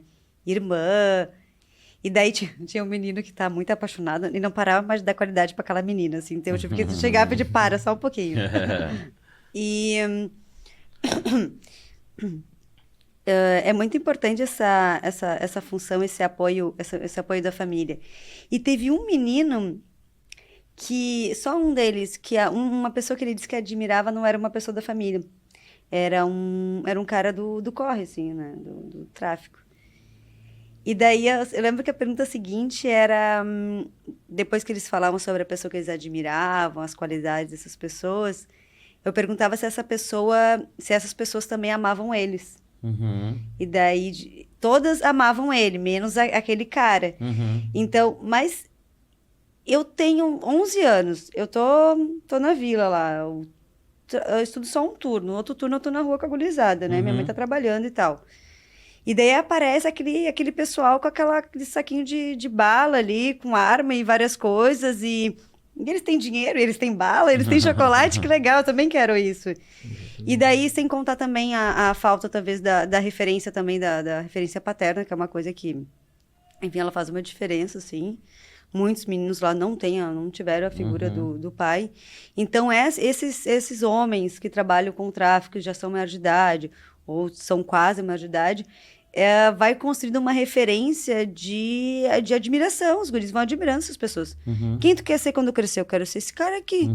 Esse cara que tem uma arma na cintura, esse cara que tem dinheiro, esse cara que vai pro camarote, esse cara que fica com as minas bonitas, que tem a roupa boa. Eu quero isso, entendeu? Se o guri branco, classe média, admira, sei lá, o cara que comprou o Twitter lá, por que esse guri da vila não pode admirar o cara do corre que também tem o sonho e o objetivo dele e causa admiração na população ali? Sim, sim. Qual foi antes da gente sair desse... Não sair do assunto, mas... Qual que foi a situação... Já passou por alguma situação difícil?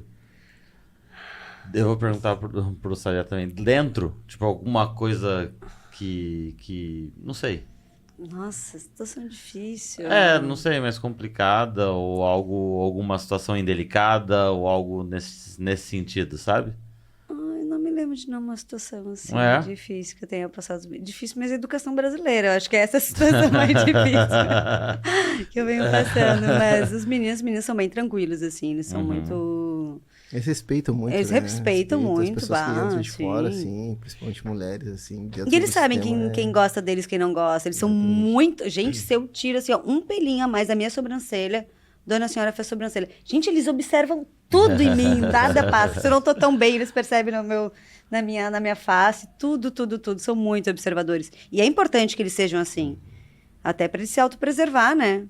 Eles têm que saber ler as pessoas, a leitura de mundo deles, que é a sobrevivência deles. Exatamente. Acho que dentro do sistema, o sistema te ensina muito isso, né? Ele te faz ser mais observador, observar mais as pessoas, o entorno do que está acontecendo, porque daqui a pouco tu não tá ligado no que tá acontecendo à tua volta e tu tá morrendo e nem sabe, não sabe de onde ou porquê, sabe? Então tu tem que estar sempre, dentro do sistema, tu tem que estar sempre muito atento às pessoas e ao ambiente onde tu tá, né? Senão... Você já viveu alguma situação delicada dentro? Já vivi. E consegui, sabe? Acho que por conta, tipo... Daqui a pouco tava correndo risco de vida ali por coisas que eu não tinha nada a ver, não tinha nada a ver com a pessoa também. Sim. E acho que muito porque as pessoas que estavam à frente gostavam muito de mim e não permitiram que isso acontecesse, né? Sim. Mas podia não estar aqui hoje, enfim. Mas uma situação que também me deixou muito constrangido, assim, sabe? Foi há poucos meses, acho que atrás, fui dentro de um presídio. Então, normalmente, quando eu sempre vou acompanhado de algum servidor, ou a gente vai numa sala, um auditório específico para que eu possa trocar essa ideia e falar com os educandos, né, os presos. E numa oportunidade, num presídio aqui do interior, eu cheguei lá, não vou citar o nome, né, pra não comprometer. Tipo, os servidores, tu é o palestrante desse? Sou eu. Não, pode entrar lá. Só que eu achei que ia ter alguém me acompanhando, né. Daqui a pouco eu tava dentro da galeria, junto com os caras, dentro do pátio, e todo mundo me rodeando, assim. E começaram a vir, assim, deu pá, assim, ó. Eu tive que me desdobrar, né. Daí comecei a falar, tipo, eu sou o Rodrigo Sabiá, comecei a falar, conversar, trocar ideia, e daqui a pouco consegui isso, e eu fui em 2 galerias. Tipo, daí eu consegui fazer com que eles me escutassem, daí o rapaz que tava à frente da galeria, o representante, pegou e chamou todo mundo, não, vamos escutar aqui o cara. E, tipo, daí eu saí de lá aplaudido, eles apertando minha mão.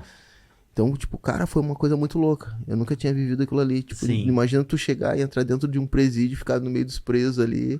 E os caras nem sabiam que você tava indo, tipo... Não, eles sabiam que eu ia ir, mas eles nem sabiam qual era o teor da conversa, o que era, o que não era. Sim. Tipo, podia acontecer qualquer coisa comigo. Sim, perigoso, tem que... E eu fiquei, tipo, ao mesmo tempo que eu fiquei assustado, eu saí dali, tipo... impactado comigo mesmo, assim, tipo, pô, eu consegui desdobrar e trocar uma ideia com os caras ali, mas foi muito louco, cara, foi muito louco, sim, mas foi muito legal, assim, sabe, então foram 2 situações diferentes, assim, sabe, mas, enfim, acho que eu vim fazendo esse trabalho e trocando essa ideia ao longo de muito tempo já, E Quanto tempo você dá palestra? Você me mandou a palestra? desde 2012. 2012. Ixi, faz 10 anos. 10 anos. E em presídio, só que em presídio, cara, eu fui entrar a primeira vez, acho que foi 2015, por aí. Depois eu, tipo, cara, já tinha estado por tudo, assim. Tinha entrado, acho que foi 2016. 15 ou 16, não me recordo agora. Eu já tinha andado por tudo aí, Sim, sabe? sim. Empresas, projetos. Só que eu nunca tinha entrado dentro do presídio novamente. Voltado pra dentro. Sim. E daí, quando me ligaram na quarta-feira, convidando pra sexta-feira dar uma palestra no presídio. E eu disse sim na hora. 2 dias falou, você vai ter que falar lá. Eu disse sim na hora, assim, e daí eu desliguei o telefone e disse, tá, mas que eu vou falar pra esses caras? Eu não sabia com que roupa eu ia, eu não sabia se eu colocava uma camisa, uma bermuda, um terno, uma gravata, sei lá. E fiquei pensando assim, eu fiquei 2 dias pensando o que eu ia falar e como é que eu ia abordar aqueles caras. Porque eram uns caras que, tipo, até pouco tempo eu tava ali no lugar deles, cara. Sim. E eu ficava sonhando, me imaginando à frente ali falando com eles, sabe? Então, tipo, eu tremia assim, sabe? Fui chegando, entrando, assim, sabe? Foi passando um filmezinho pela cabeça, sabe? Foi muito louco. Então eu cheguei lá e comecei a conversar, sabe? Aos poucos fui me soltando, as coisas foram acontecendo. Sim. Mas foi onde eu mais fiquei nervoso pra falar durante todo esse tempo. Você acha que é o lugar que você mais ficou nervoso de palestrar sobre? Foi o lugar onde eu mais fiquei nervoso, sabe? Tá de volta ali mexeu muito comigo, muito pelo fato, tipo... É diferente de eu chegar aqui e falar com vocês que vocês não viveram isso. Sim, sabe? claro. Eu tô ali trocando uma ideia com os caras que estão vivendo isso. Que estão passando por isso, assim, sabe? E daqui a pouco dá um medo de falar alguma coisa que não seja nada a ver com o que eles interpretem que de forma errada, não no sentido de me atacarem, mas no sentido de, esse cara tá contando uma história aí. Então, mas o retorno foi muito positivo, foi muito bom, assim, sabe? E é um retorno muito legal, porque cada vez que eu vou em um presídio, que eu falo com esses rapazes, com esses estudantes, assim, eles trazem, tipo, cara... eu vivi exatamente isso, tipo, que nem tá falando ali dos teus alunos, né? Eu vivi exatamente isso, cara. E é legal. E o retorno maior é quando eu encontro alguém, cara. Quando eu encontro alguém na rua, é muito legal isso, assim, tipo... Tenho várias histórias, assim, sabe? Às vezes tá caminhando na rua, daí tá encontrando fulano que tá trabalhando. Que cara, tu me inspirou muito, eu ouvi tua história, que sabe? foda. Isso é muito legal, isso é muito bacana. Sim. Um dia eu tô caminhando na rua e encontrei um cara com uma mochila nas costas ali na Bento. E o cara me assim, tu é o Sabiá, tu foi lá, deu uma palestra lá, quando eu tava lá da Pecan e tal. Disse, sou eu mesmo. Cara, saí agora, tô indo atrás do trabalho aqui. Muito obrigado, tua história me inspirou muito. Isso é muito bacana, é muito legal. Que foda. Eu lembro de um rapaz que uma vez eu fui dar uma palestra num caso semiaberto. E daí encontrei esse rapaz lá, daí ele, cara, eu tô pra sair agora. A única casa que eu tinha, os caras tomaram conta, os caras da outra facção tomaram conta. E pra eu ir pra lá, recuperar essa casa, eu vou estar colocando a minha família em risco, que minha família mora lá ainda. E eu vou ter que comprar uma guerra boca braba, assim. Só que eu não quero isso pra mim. Então, cara, tô tentando de tudo pra não ir por esse caminho. E daí deu assim, não, beleza, meu, não tenta te manter, porque tu sabe qual é o que isso aí vai te levar, né? Sim. Ele, amanhã eu tenho uma entrevista de emprego, eu não tenho nem roupa pra ir. No outro dia eu fui lá, levei um calçado, o cara calçava 39, eu levei o calçado 42. Levei umas roupas que eu tinha e dei pra ele, cara, vai lá, tomara que dê tudo certo. Daí ele foi lá, fez a entrevista, deu certo, começou a trabalhar. E, tipo, perdi o contato com ele. Daí voltei lá, depois disso, ele já não tava mais na casa prisional. Eu, beleza. Daí um dia eu tô ali no gasômetro, andando de skate. Quando vem aquele cara de bicicleta e parou do meu lado, assim, e aí, negão, não sei o quê. Deu assim, aí, meu, não lembra de mim? Começou a falar, deu assim, e aí, cara. Deu, pois é, meu, saí de lá, comecei a trabalhar no mercado. No mercado eu aluguei um APzinho com um quarto, quase em frente ao mercado. Fiquei 2 anos trabalhando no mercado. Daí saí, agora tô trabalhando de zelador num prédio e tô montando uma casa lá no Belém Velho, lá com a minha companheira. Deu, pá, cara, que legal, assim, tipo... Era um cara que, tipo ia sair dali e disse, não, vou pegar esses caras pegaram minha casa. Sim, sim, não, sim, mas ele sim. foi lá, correu atrás, hoje tá bem, Sim. sabe? Trabalha como zelador. E, tipo, iguais a eles, como Tem eu um falei, monte. tem um monte, cara, tem um monte. Sim. Às vezes o que falta é a oportunidade, sabe? A oportunidade, é as pessoas tirarem, sabe, desse preconceito e que acharem que cara que teve preso teve a ficha extensa. Mas olha a ficha desse cara, como é que tu vai dar uma vaga de emprego pra ele? Sim. Sabe? Sim. Então a gente tem que mudar essa realidade, essa visão. Sim. Pra que, tipo, senão não adianta a gente só reclamar, que era isso. Sim. Mas não, tipo, acho que esses jovens, essas pessoas precisam de oportunidade, precisam elevar o seu ego, sua autoestima, para que possam dar certo dentro. Sim. E o trabalho é um trabalho de formiguinha. Sim. É um trabalho que, tipo, é aos pouquinhos, sabe? Então a gente tem que pegar pela mão, a gente, tipo, que nem uma criança, assim, Sim. sabe? Porque se a gente for ver dentro desses presídios, tem cara ali que passou a vida inteira entrando e saindo de presídio. Sim. Que não teve uma vivência familiar, que não teve uma ocupação educacional, que não teve nunca teve a oportunidade de brincar numa pracinha, Sim. sabe? Que Sim. nunca assistiu um desenho. Eu morava numa cela com um senhor que tinha 50 e poucos anos de idade. No horário do meio-dia eu gostava de assistir o jornal. Ele queria ver o Pica-Pau. Mas é sério, o cara queria ver o Pica-Pau. Eu ficava irritado. Mas esse velho, o baita do velho desse quer ver Pica-Pau. Cara, e ele ria que nem uma criança. Assistindo Pica-Pau. Sim. Daí depois que eu saí, depois de tempo, deu claro, o cara nunca teve a oportunidade de assistir um desenho. Sim. A vida dele toda foi isso. Cadeia. Sim. E crime. E tu não trocava uma ideia com ele, não conversava com ele, tu não desenvolvia um diálogo. Sim. Porque ele não tinha nada que pudesse desenvolver, trocar uma ideia ali. Sim. Porque a vida toda dele foi sobre criminalidade. Tu queria falar de cadeia, tu queria falar de crime. Tu sentava do lado daquele cara, ele era uma enciclopédia, te trazia tudo, sabe? Então, e é uma realidade de muitos. Eu tenho um amigo meu que, infelizmente, hoje se encontra preso, mas que ele entrou no crime, quem botou ele no crime foi a mãe dele. Porque a mãe dele saía pra roubar nas lojas e colocava as roupas, os produtos dentro da roupa dele.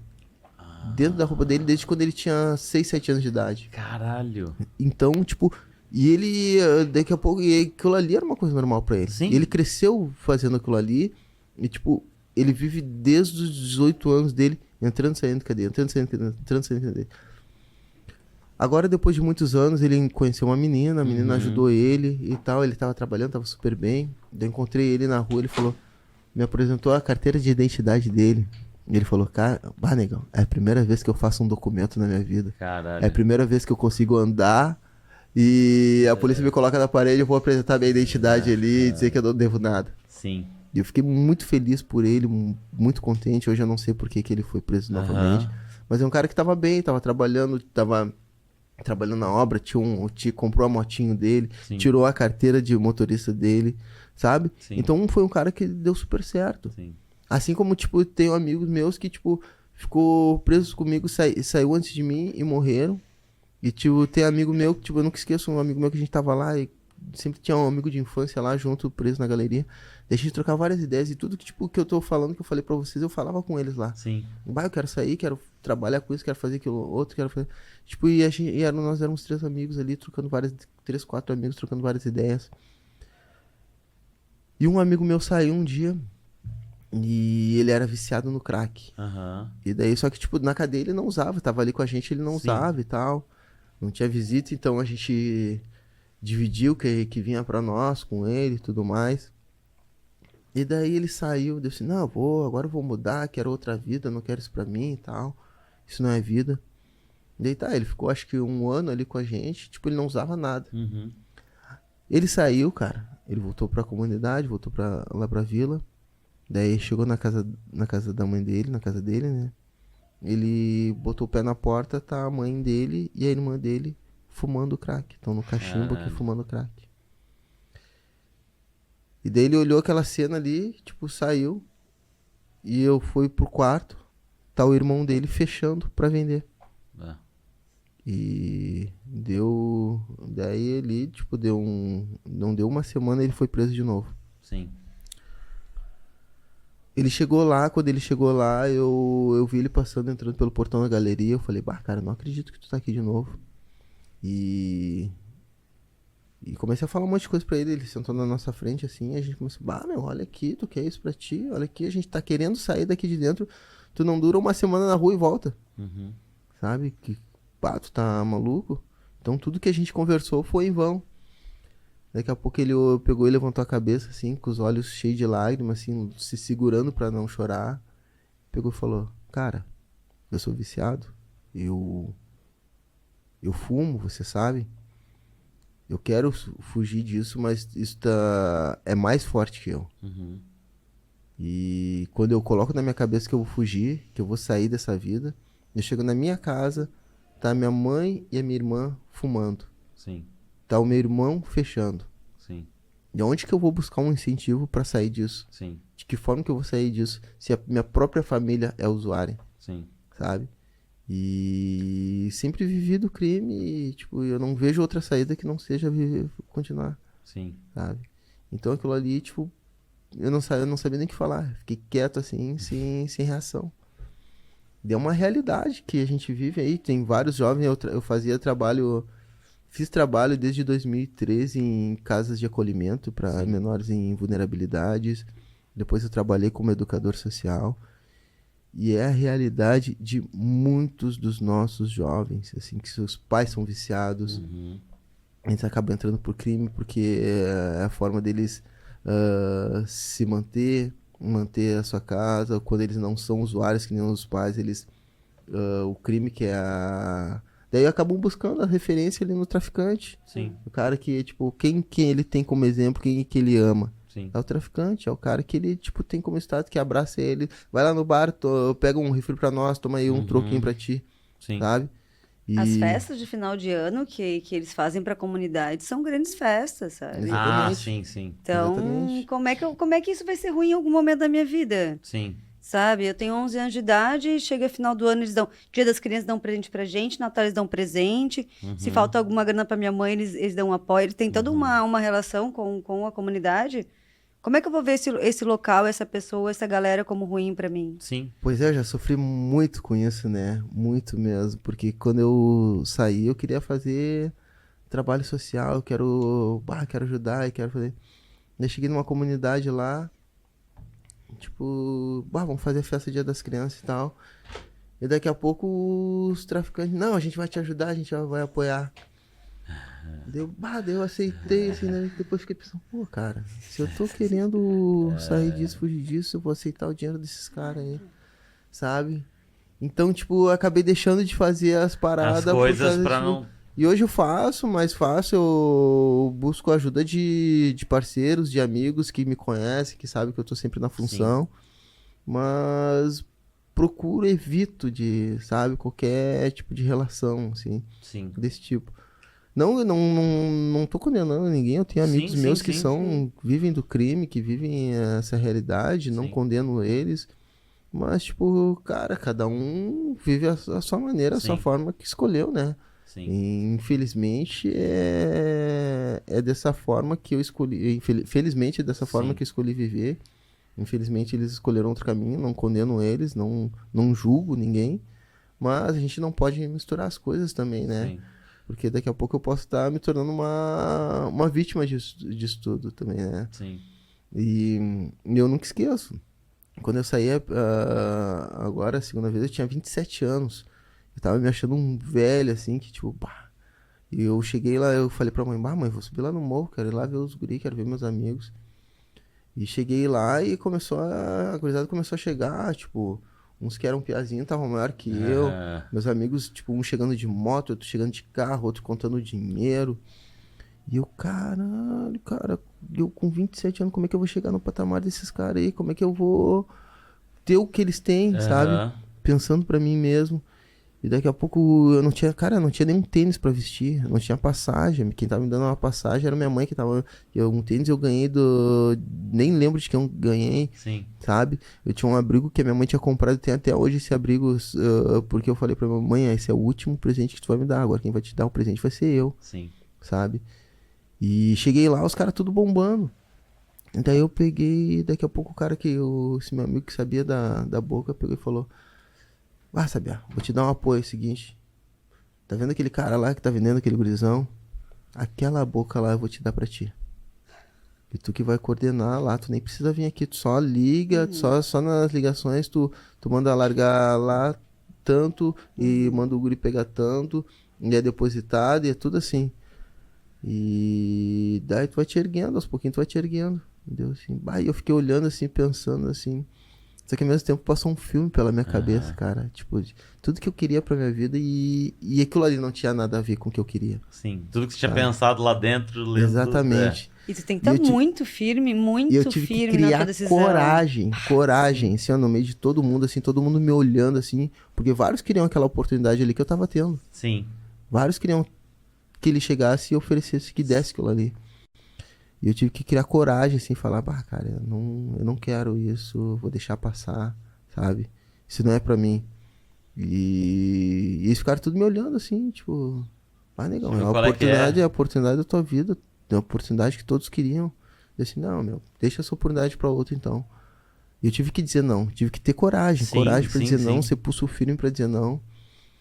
E, cara, se eu tivesse aceitado aquela oportunidade, hoje eu não estaria aqui. Gostaria- Sim. Porque eu vi 4 amigos meus morrerem por causa daquela boca. Inclusive o que tava me oferecendo, Caralho. sabe? Sim. E isso me entristece, assim, sabe? Tipo, ver amigos meus, amigos de infância que a gente cresceu junto, serem inimigos de guerra. Sim.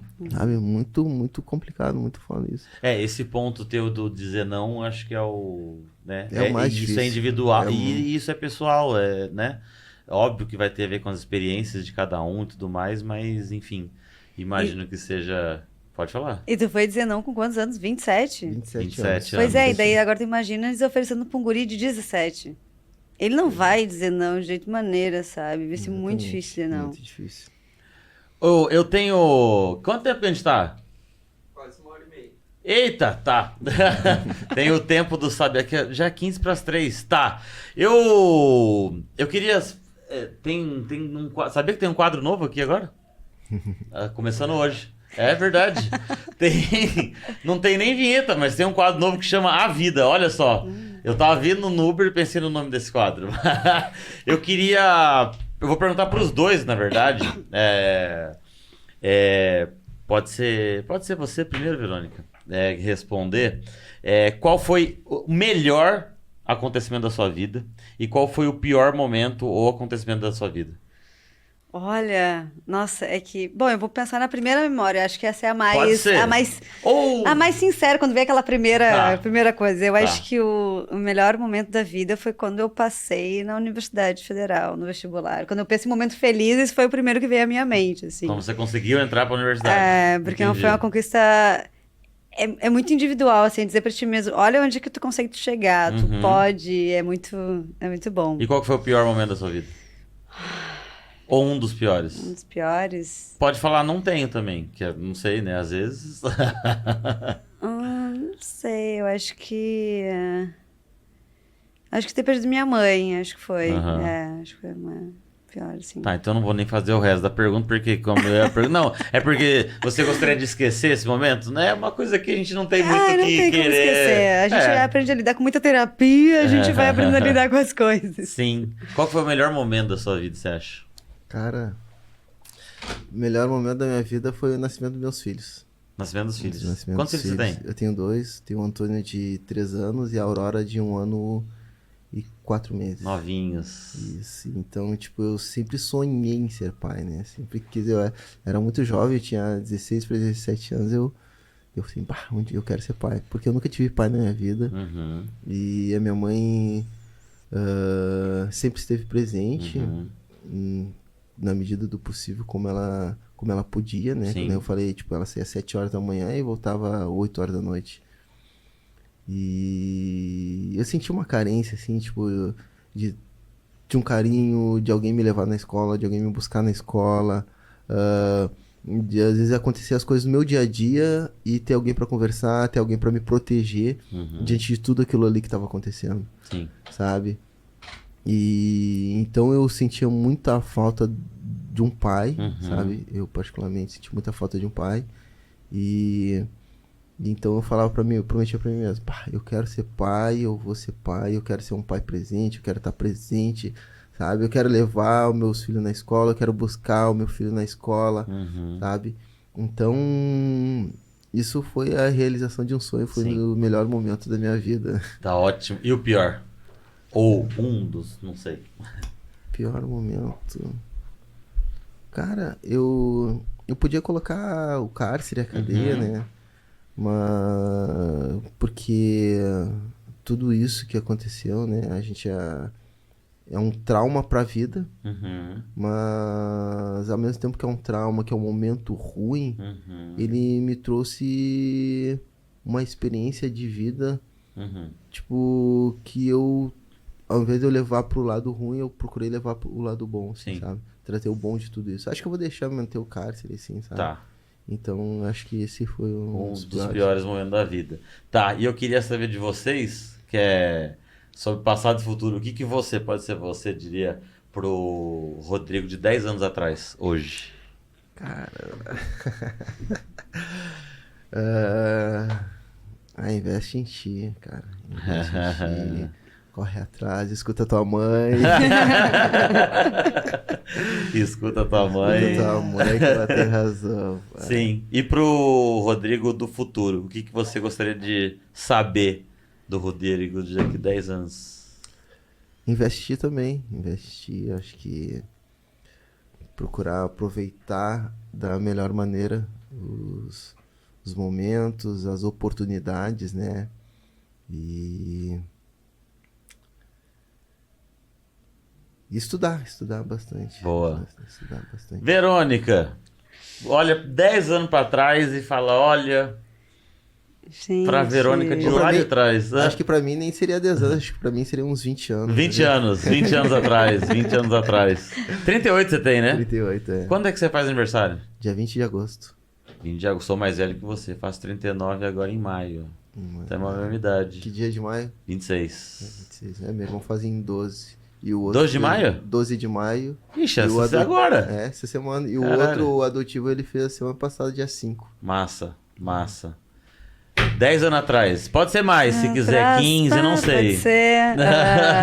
É dizer pra ela ficar calma que vai dar tudo certo, porque ela é muito ansiosa, você fica muito preocupada. Muito ansiosa, Verônica, de 10. A só de 10 anos atrás ou a de Não, hoje eu sei, também? a de hoje também, mas a de 10 anos era mais ainda.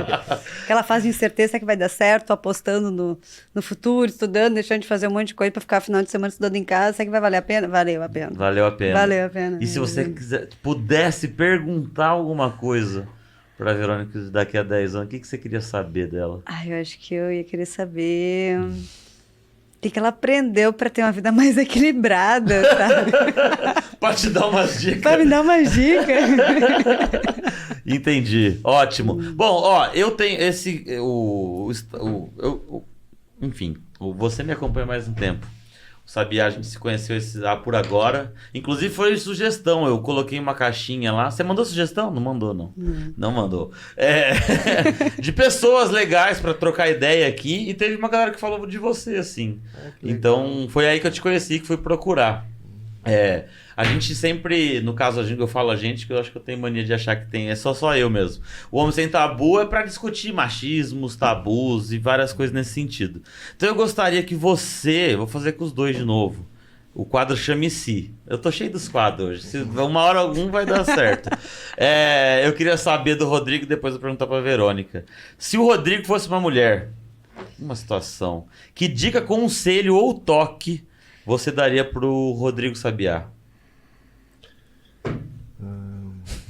Tem umas coisas que eu não sei nem se... Se você fosse uma mina, que você falaria pro Rodrigo Sabiá? Mas tá me vendo mil coisas na Eu cabeça. não tenho maturidade pra responder isso. Mas pode falar assim, não sei, cara. Eu acho que eu tenho Não, que pensar. eu tenho tanta coisa que eu falaria pra mim, sabe? Muitas coisas. Acho que aprender mais a respeitar as mulheres. Acho Eu não digo no sentido que eu, tipo, seja uma pessoa abusiva. Acho que todos nós somos, Sim. né? E todos nós somos machistas, né? Mas aprender a ser menos machista, a respeitar, entender e ouvir mais a mulher. Massa. Acho que isso é... E é uma coisa que, tipo, acho que depois de muito velho, agora que eu tô aprendendo a desenvolver mais isso, querendo aprender mais sobre isso, depois de muita terapia, de muitos relacionamentos perdidos, de briga com a mãe e tudo mais. Então, tipo, às vezes acontecem as coisas e eu, pô, peraí, aquela vez ela tava certa com relação a esse meu tipo de comportamento meu, né? Sim. E então, tipo, às vezes a gente tá sendo machista sem menos perceber com certas pequenas atitudes, né? Então eu acho que eu falaria a respeito disso pro Rodrigo saber se eu fosse uma mulher. Se fosse uma mulher, agora eu quero a Verônica homem. Se a Verônica fosse um homem... Eu ia andar sem camisa na rua no primeiro No momento. primeiro Isso é a momento. coisa que eu mais quero. Fazer xixi de pé. As duas coisas que eu, assim, ó... Ixi, eu pisei no Prático, é muito prático. Andar sem camisa na rua. Se você fosse um homem, o que você falaria pra Verônica? Eu acho que eu ia falar pra escutar as mulheres. Escutar. Ficar quietinho, escutar um pouco. Escutar um pouquinho. Escutar um pouquinho, escutar um pouco, sabe? Se a pessoa tá dizendo que aquilo não é legal, tá, mas por que tá dizendo isso? Escutar com verdade, Com assim. coração, escutar de fato, não é ouvir. É isso, sim. é isso. Sim, e você falaria isso pros outros homens, então, também. Se você fosse um homem, que conselho você daria pros teus amigos homens, entende? Eu acho que agora vocês iam me ouvir, não sei, mas que eu ia falar. No meio daquele grupo do WhatsApp que só rola o nude das gurias ali, eu não sei se eles iam me ouvir muito, mas a gente vai tentar. Você se considera um homem sem tabu? Eu me considero. É? Considero, sim. É. Qual que você acha que é o maior tabu masculino?